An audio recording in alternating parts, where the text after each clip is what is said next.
अशोक गहलोत के सबसे भारी भरकम दुश्मन गजेंद्र सिंह जी शेखावत, जिनके नाम का हमेशा अशोक गहलोत जी कहीं ना कहीं जिक्र करते हैं, उनसे हम बात करेंगे। सर, इस समय जो स्थितियां चल रही हैं, अशोक गहलोत के ऊपर कई सारे इल्जाम भी लगे हुए हैं, जबकि वो ये कह रहे हैं कि हम सरकार रिपीट करने वाले हैं और आप उनको उनकी विधानसभा में हरा चुके हैं। और अब आपका क्या प्लान है? देखिए, अशोक गहलोत साहब 2013 में भी इसी तरह के दावे कर रहे थे और 2003 में भी इसी तरह के दावे कर रहे थे। 2013 में मात्र 21 सीटों पर उनकी पार्टी सिमट गई थी, जब वो ये कहते थे कि हम 150 प्लस आएंगे। अब की 156 का दावा करते हैं, लेकिन उनके साथी सहयोगी टीम मेंबर या तो चुनाव लड़ना नहीं चाहते, या चुनाव लड़ने से इनकार कर चुके हैं, या अपनी जगहें बदलने को आतुर थे। राजस्थान की जनता उनको नकार चुकी है और अब की बार एक बार फिर प्रचंड बहुमत के साथ भारतीय जनता पार्टी की सरकार बनेगी। एक और जो सबसे बड़ी बात आ रही है, अशोक गहलोत ने जो नामांकन पत्र भरा है, उसके अंदर जो एफिडेविट दिया, 100 रुपए के एफिडेविट के अंदर उन्होंने बहुत ही ज्यादा गोपनीय जानकारियों को छुपाया। हालांकि गोपनीय नहीं है, सभी को पता है, और उसका आप मुद्दा बना के उनका नामांकन खारिज करवाना चाह रहे हैं।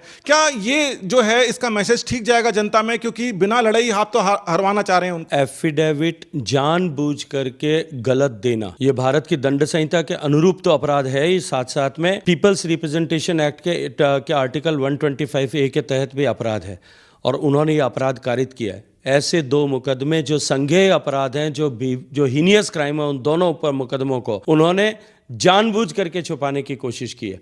लेकिन क्योंकि सब जानते हैं कि अपने अपराधों को छुपाना, अपने कुकृत्यों को छुपाना, अपने भ्रष्टाचार को छुपाना और एक स्यूडो आवरण बना करके बने रहना, ये माननीय मुख्यमंत्री की जादूगरी है। सर, इस समय ये सामने आ रहा है कि बहुत सारे जो आरोप हैं आपके परिवार के ऊपर अशोक गहलोत साहब ने लगाए थे, उसके बाद के अंदर भी ये बात और रिपोर्ट सामने आ रही है, 20,000 करोड़ रुपए आपने राजस्थान के लिए अलग से सैंक्शन करवाकर यहां पर भेजे और वो सारा भ्रष्टाचार के भेंट पड़ गए। हम ये जानना चाहेंगे, क्या ये जो सारे के सारा भ्रष्टाचार हुआ है केवल आपके काम कम आंकने के हिसाब से हुआ है, या फिर ये आपके हिसाब से, जैसा आप कहते हैं, कांग्रेस की नीति है? देखिए, अशोक गहलोत की सरकार और कांग्रेस, इन दोनों के डीएनए में घोटाले और भ्रष्टाचार है, और अशोक गहलोत सरकार ने इस बार तो भ्रष्टाचार की सारी पराकाष्ठाएं लांघ दी है। एक नए हाइट्स और बेंचमार्क्स क्रिएट किए हैं, चाहे वो माइनिंग का विषय हो, चाहे वो शराब का विषय हो, चाहे वो जमीन का विषय हो, चाहे वो जल जीवन मिशन का विषय हो, चाहे वो रोड कंस्ट्रक्शन का विषय हो, मिड डे मील का विषय हो, अन्नपूर्णा का विषय हो, मोबाइल खरीद का विषय हो।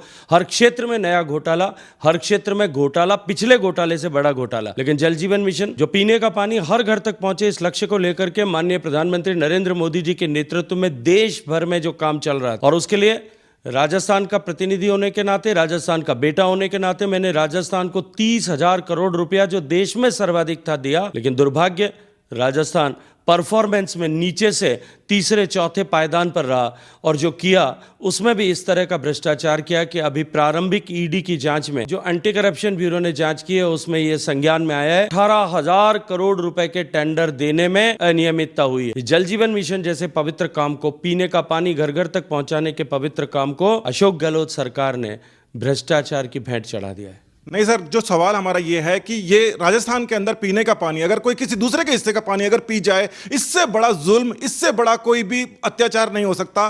सवाल ये है कि क्या आपके डिपार्टमेंट को जानबूझकर टारगेट किया गया है? क्योंकि पानी के अंदर किसी दूसरे के हिस्से का पानी पीना राजस्थान के अंदर यह साधारणतः नहीं हो सकता।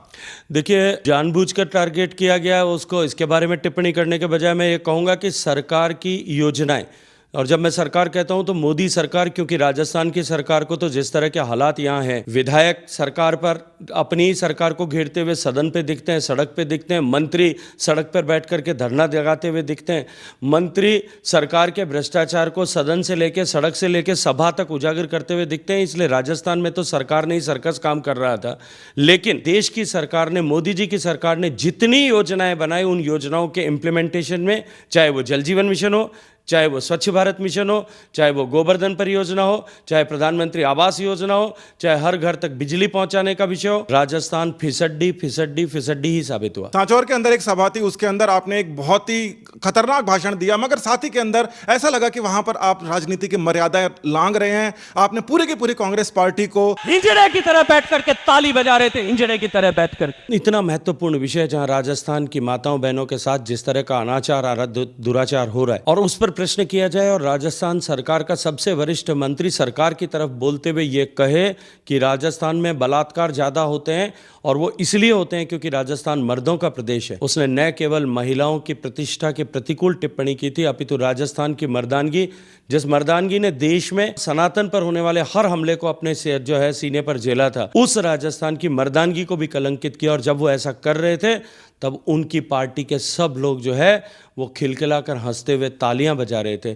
तब मैंने कहा कि ये नपुंसकों की तरह व्यवहार कर रहे हैं। गजेंद्र जी, ये भी हम माना जा रहा है, सभी के सभी कह रहे हैं कि ईडी के पास में बहुत सारे सबूत ऐसे हैं कि आज ही के आज में वैभव गहलोत को और कई सारे अन्य कांग्रेसियों को गिरफ्तार कर सकते हैं, मगर जनता ये मान रही है, मतलब परसेप्शन ये है कि जानबूझ के उनको छोड़ा जा रहा है चुनाव तक ताकि सिंपैथी उनके फेवर के अंदर ना चली जाए। क्या इसका मतलब हम ये मानेंगे कि ईडी को है थोड़ा प्रभावित करके थोड़ा समय के लिए रोका जा रहा है? बिल्कुल छोड़ दीजिए आप इस बात को। क्या ऐसा संभव है? भ्रष्टाचार के प्रति जीरो टॉलरेंस की नीति रखने वाले माननीय मोदी जी किसी भी व्यक्ति के भ्रष्टाचार को कभी सहन नहीं करेंगे, कभी रोकने का काम नहीं करेंगे।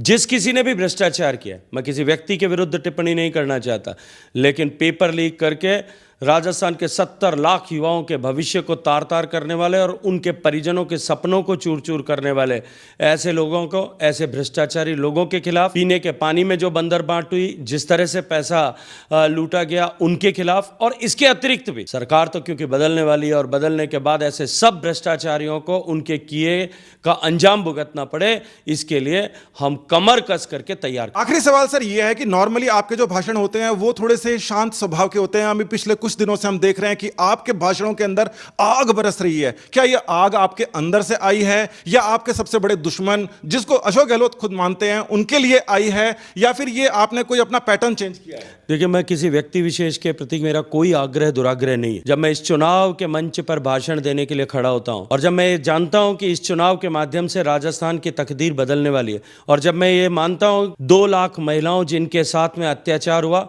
उन छोटी छोटी अबोध बालिकाओं जिनके साथ में दरिंदगी हुई और उन्हें मौत के घाट उतार दिया गया, उन सब का जो है न्याय, उन सबको न्याय इस चुनाव के माध्यम से मिलेगा। मैं जब इस विषय को जानता हूं कि राजस्थान के उन बेरोजगारों के सपनों को जिन लोगों ने तार तार किया, उनको न्याय इस चुनाव के माध्यम से मिलेगा। उन हजारों किसान जिनको आत्महत्या करने के लिए मजबूर होना पड़ा, उनको न्याय इस चुनाव के माध्यम से मिलेगा। जिनका करोड़ों लोगों की भावनाओं को इस तुष्टीकरण वाली सरकार के कारण से जिस तरह से आहत होना पड़ा, उनको इस चुनाव के माध्यम से जो है न्याय मिलेगा। तब मेरे अंदर से निश्चित रूप से एक आक्रोश का दावानल निकलता है और मैं ये महसूस करता हूं कि मुझे और ज़्यादा ऊंचे स्वर में इस सरकार को बदलने के लिए लोगों से आग्रह करना चाहिए। समय देने के लिए धन्यवाद। नमस्कार।